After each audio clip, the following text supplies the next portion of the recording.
You're not taking my power into the ground, you're creating all this little cantilevering force that causes you to collapse. It also, from here, allows me to trap you. If you have the proper structure, here, when I go like this, I can't trap you because I can't get on the center with any force. I'm trying to think, inside my mind, why am I, I guess I'm just getting afraid.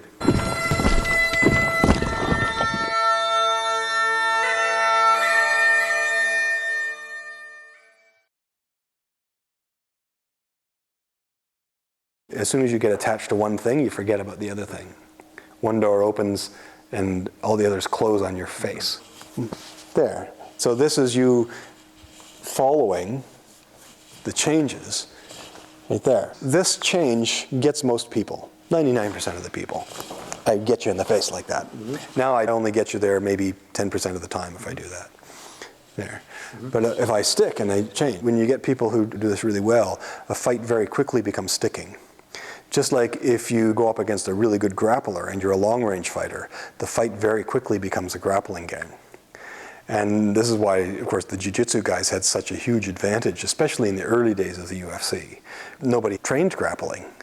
North Americans especially didn't do wrestling. The rest of the world, wrestling is a huge sport, but in North America, wrestling was not what it used to be. All they had to do was get past that range. So if you can take that grappling skill and extend it out to here, and then take that skill and extend it out to here, what you're doing is taking that connection to the ground and making it the function of your awareness. We talked a little bit about this one other time, but I'm glad to hear it again. Because what I understand from what you're saying, I'm not saying this is what you're saying, but my feeling is... Who knows what I'm saying? I think that what you're saying is that if your hands are up or whatnot, and let's say I'm farther away, that there's a field, and it becomes kind of like these mythic stories about weaving a rope out of air, or this idea that there is this field, and so if you're there's a field. That's it. Yeah. There's a field here, and when you move, it's the field. The field is moving, even if you don't move. Your thoughts will move the field. Right. Right. So that for me to stay centered is to be receiving that field. So that as you start to move, I've already felt the field. Right. That works for me. There's something that goes on, there's maybe bioelectric stuff, magnetic fields, who knows? That's what it feels like. That's what the sensation is. Yeah. Whether that's objectively what's happening, that's what it feels like. I remember Adam Chan, a couple of decades ago. We were in a parking lot outside of Metrotown in Burnaby near Vancouver. As often would happen, he'd say, "Oh, here, I'll show you what I'm working on." So he's constantly training. And then one day he said, "Oh, I'll show you what I'm working on." He said, "You attack me." And I'd done this a lot, we've attacked him a lot, and I know I'm going to lose. So I know I'm going to throw a punch and he's going to counter, and that's it. But it has to be a real attack because that's the way we trained. So I lined up to do a punch, and expecting that I would do the punch and he would, do some of his Wing Chun Jeet Kune Do-like things. So I squared off, and I go to throw a punch, and I think it took me about 3 or 4 seconds to say, "No, I don't want to. I can't." And he said, "See?" And my mind just went like that. I said, "Holy crap, you're only 27 years old. And you've got that already." Right? And he got to the point where he couldn't do drills with his students because they wouldn't throw the punch. So he had to learn how to turn that off. So as I went to attack, I couldn't get past that field. And it wasn't that he was doing anything extraordinary externally, but you could tell in the shape that, okay, he's already intercepted, he's already countered, he already knows what I'm doing, he's already moved ahead. It's like when you're playing chess and you go, yeah, checkmate in 3 moves, there's nothing I can do. And that's what that was like. And then 10 years later, I saw him and he said, now I can counter that. So if people can do that to me, I can beat that now. So, meanwhile, I hadn't improved at all. I think you're being too modest, but... Not much. So if you're doing this here, so now, without awareness, it feels like, oh, the field has collapsed. And now it's just bone on bone. Right. The field has collapsed. If I return to an awareness of the field, then now suddenly there's space Right. and time. Right.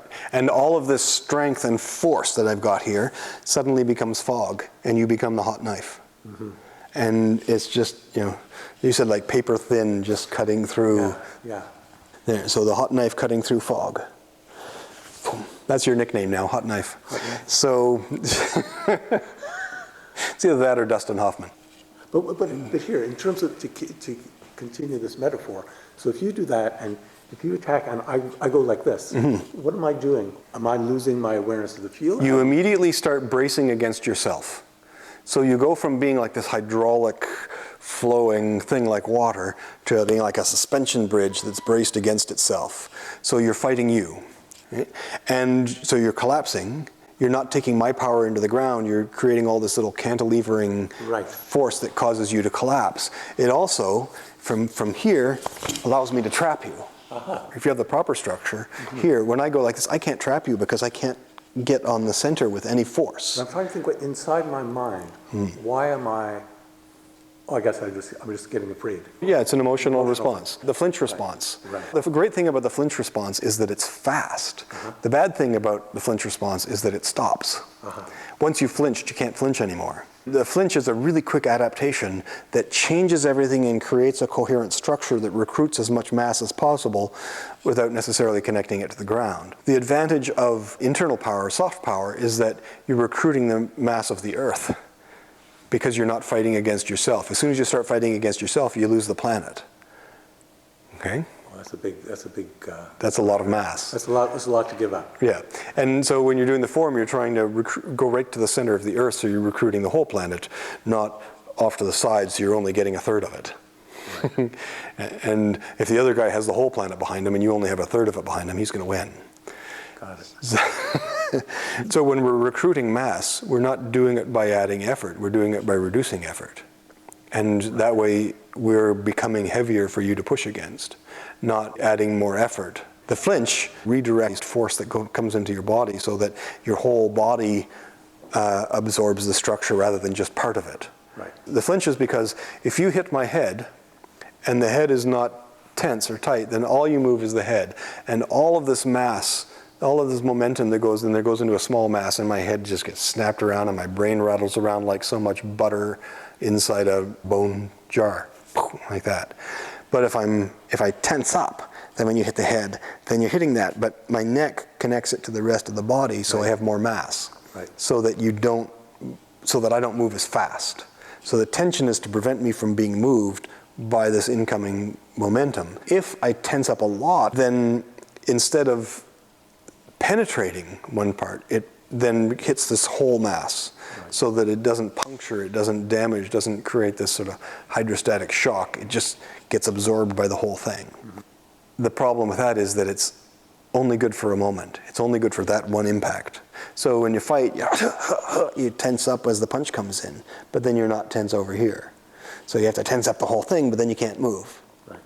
But if you have internal power, then when it comes in, you're redirecting it into the Earth. And the theory is that then you can still move and you can adapt. Right.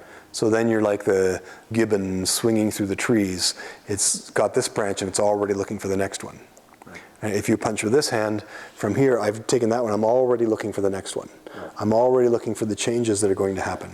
I'm Wayne Gretzky, looking to be where the puck is going to be, not where it was. Boom. There. There, see that? So when I came here, as you're pushing, if you're tense, and I go like this, then you bounce off of it because I have a coherent structure. Whereas if you relax and you flow, you connect me into the ground, then I do that, then I'm off balance already. Right. And all you had to do was move your mind.